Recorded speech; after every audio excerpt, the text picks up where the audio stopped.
What's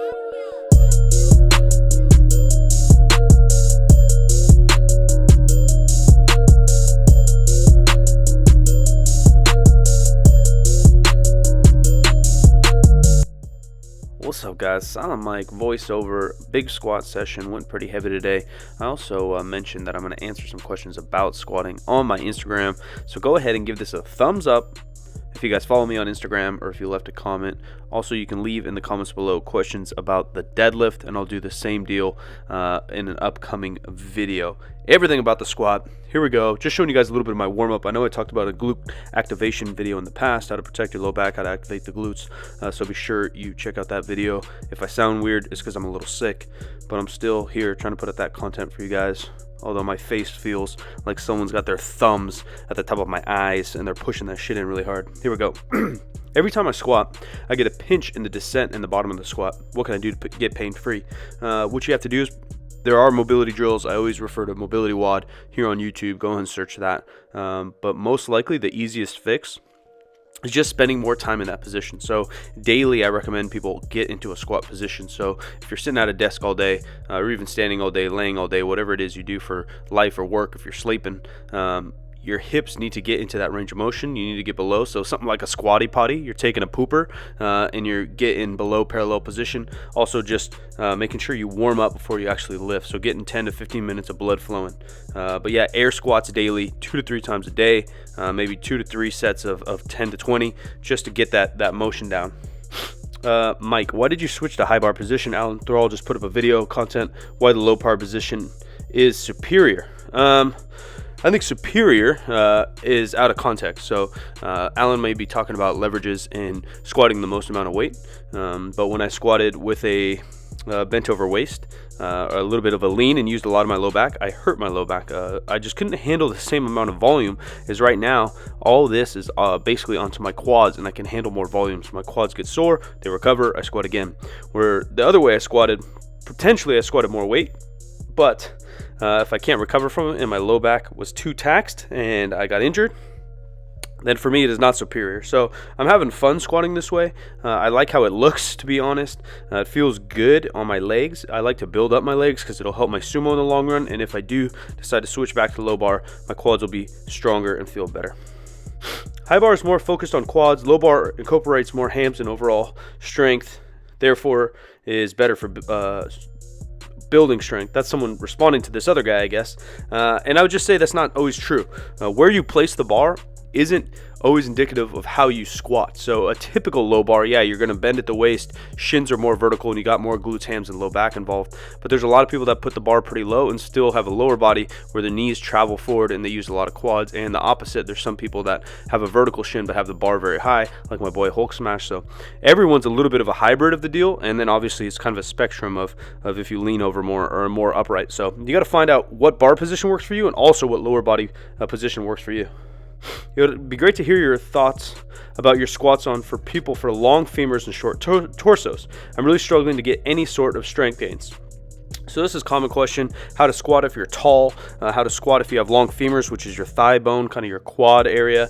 If you're really long in there, it is going to be a little more difficult because you have to find somewhere for your hips to go. So there's kind of two or three ways we can do that.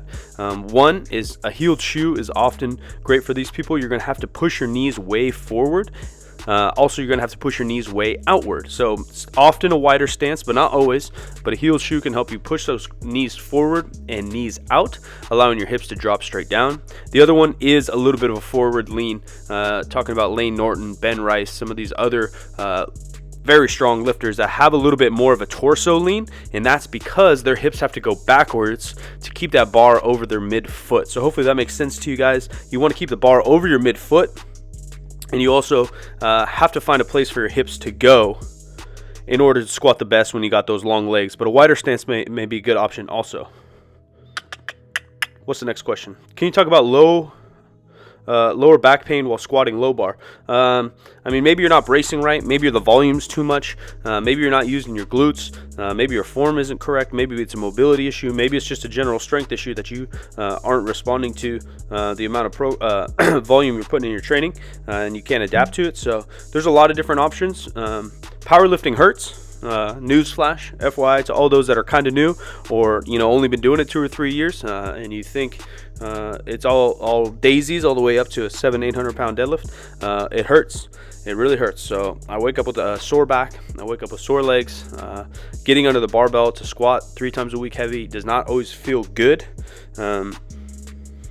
So you have to start to distinguish what's injured and what hurts. You need a quick tip, brother.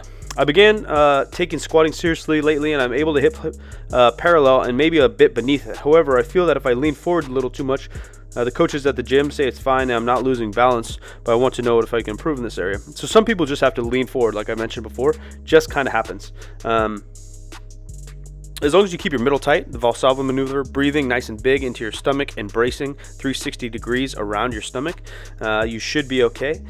Pressing your back into the bar hard out of the hole is going to help. But then also, again, the more straight down you can move your hips, the more vertical you can be. So if you can get your knees forward and out, you may be able to stay more vertical. What are your thoughts on single leg work? I think single leg work is fucking awesome. One of my favorite exercises is the Bulgarian split squat. It's kind of a rear elevated lunge. I think I said that right. So you can Google it, YouTube it. One of my favorite accessory movements for especially athletes, but 100% powerlifters too in your off season. Make sure you're staying even. Make sure that body stays healthy. I think is a great way to get in extra work. How often do you train at 90% weight? Personally, I don't train at 95% of my max up until about 4 weeks out from my plan to test or do a meet. Is it necessary to wear lifters or squat shoes? No, it is not. Flat shoes work for many, many people. Do you have any tips for beginners? My best tip is for beginners is to begin and continue. Accessory lifts to get out of the hole. Basic, guys. Spend more time in that hole. So a pause squat. You guys see I'm doing a good morning here. Fucking awesome. Trying to grow my peach gang. You feel me? Pause squats. Best way to get practice out of the hole. How to fix elbows coming up out of the hole. Squeezing the bar tight into you. Elbows together and down. Really focusing on that as you get out of the hole, because that's kind of when you get thrown forward and those elbows move different directions. That's all I got. That's all we got time for this one, guys. Be sure to subscribe. Like the video. Hopefully you like this squat commentary. Just random questions with a little bit of footage. If you do, as I said, comment below with your deadlift questions. Also, like the video so I know you like the fucking video. And we'll get a deadlift version coming up very soon. Appreciate you guys. 4 videos a week.